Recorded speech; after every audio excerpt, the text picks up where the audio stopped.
Bəxtiyardır ruhən yoxsullar, çünki səmavi padşahlıq onlarındır.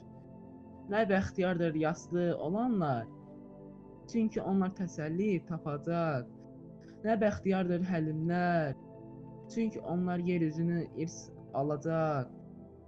Nə bəxtiyardır salihlik üçün acı susayanlar, çünki onlar doyacaq.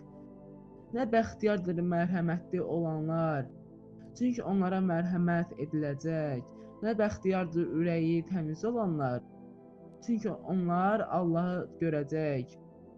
Nə bəxtiyardır sülh yaradanlar, çünki onlar Allahın övladları adlanacaq.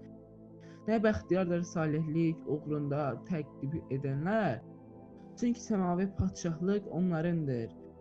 İnsanlar mənə görə sizi təhqir edib təqib verəndə, yalan söyləyib sizə hər cür böhtan atanda, siz nə bəxtiyarsınız. Sevinin və şadlanın, çünki göylərdə mükafatınız böyükdür. Axı sizdən qabaq gələn peyğəmbərləri də belə təqib ediblər.